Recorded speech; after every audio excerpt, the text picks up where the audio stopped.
Do you love the taste of onions? Today I'm going to walk you through why you should be growing your own green onions and how to preserve your harvest. Hi everybody, this is Laura with Lonely Pines Farm, and today we're talking about green onions. Green onions, also known as bunching onions, are a fabulous plant to grow for beginner gardeners. They are very low maintenance and naturally pest resistant. For that reason, we do tend to try and scatter them about the garden because they do help naturally repel pests for other plants in the garden as well.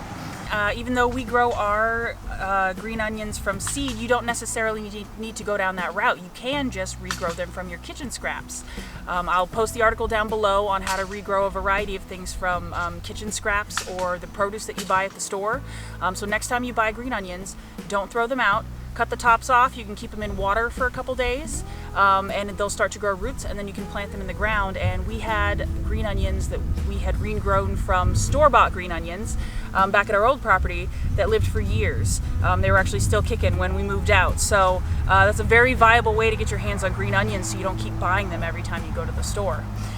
So they are fabulous way to start gardening. They do great in containers as well. As you can see, you can fit a lot in a really small space. So it's fabulous for filling up a container on a patio or getting a lot of bang for your buck in your garden. Like all plants, their main goal is to flower and reproduce. So they do produce flowers from time to time, but it's very easy to cut those flowers off. And in mild climates like we have here in Zone 8 in the Pacific Northwest, we actually have green onions available to us year-round. They do hold up in the snow. You cut those flowers off and they don't really bolt in the summer, and you can have a fresh crop of green onions available year-round.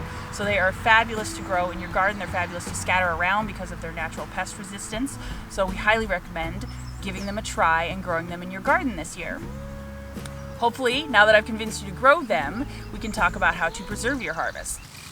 So when I'm harvesting my greens, hopefully you can see here, the new growth comes out of the middle of green onion plants. You see that tiny little new stem or leaf or whatever you want to call it coming in there, but it naturally works its way up the outside of the plant. So as I'm harvesting, I work my way up the outside, and depending on how aggressive I want to be, I might take just the outermost leaves, or I might take everything up to that little tiny one, depending on how much space I have for preserving them. Whew, it is hot out there. I am glad to be back inside. Summer came fast this year. We had probably 3 weeks of solid rain, and all of a sudden, boom, 70 degrees every day. So she's here, so right on time. Anyway, this is a harvest from one of our batches of green onions, but I figured it was enough to get us going. There are, let's see, I'd say, I don't know, depending on how you look at it, there's either 2 or 4 main ways of preserving green onions. So we'll get right into it. The first method is freezing, and there's a couple different ways you can go about freezing your green onions. You can dice them small, and obviously the dicing is up to you. Some people like their pieces larger, some people like them smaller, and that's pretty consistently a little caveat for all of these methods. So you choose the size that works best for you, but you dice up your onions, and then you store them in a container. You can either do a plastic Ziploc bag or a container of some sort, a mason jar. You store them in the freezer. It takes I don't know exactly how long it takes to freeze. A few hours, I assume. So I'm guessing you won't need them right away. But store them in the freezer until they're frozen, and then you can just break them up and shake them out for cooking in dishes. I will warn that with freezing green onions, the texture does change. So a lot of what we use our green onions is on top of fresh salads during spring. So they do get kind of slimy, and they don't come back like fresh green onions. So I would definitely recommend using them in cooking, scrambles, throwing them in a pan, throwing them in a soup. Fabulous for that, and they'll stay in the freezer for invariably forever.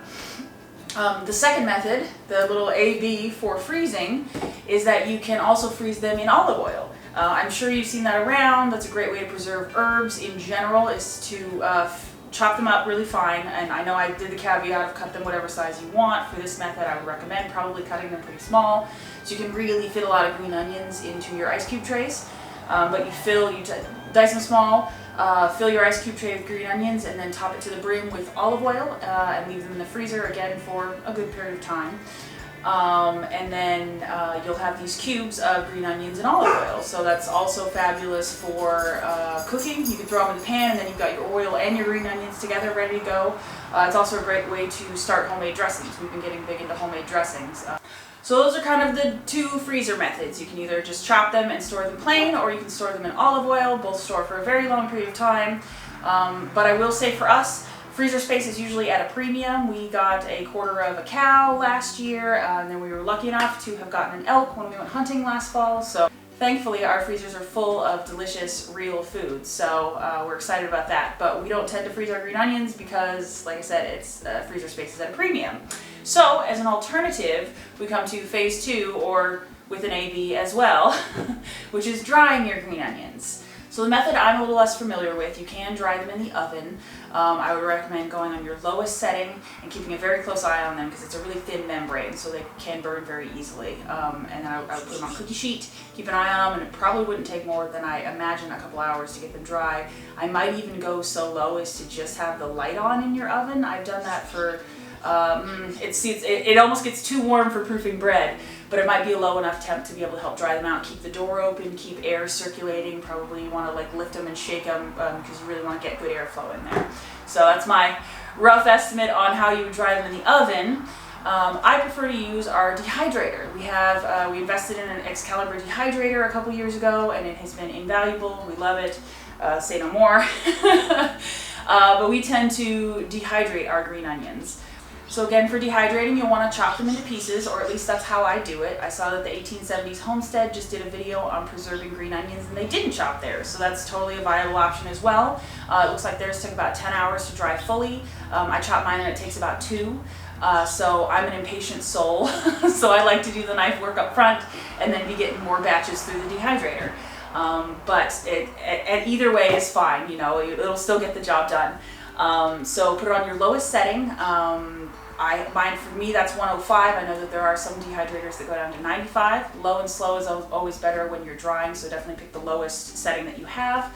And then it'll take 2 to 5 hours. For me, again, higher setting, 2 hours. If you're doing a lower setting, it might take closer to 5 hours. Keep an eye on them. They can tend to burn because they're pretty thin. But they dry up wonderfully. You can store them pretty much indefinitely. We have some that we've stored whole. And then here's the part D of dehydrating your onions. You can either store them whole. You know, we've eaten them. They taste great. You can throw them in salads. You can throw them in dishes. They plump right back up. But the other alternative is to grind them up into green onion powder.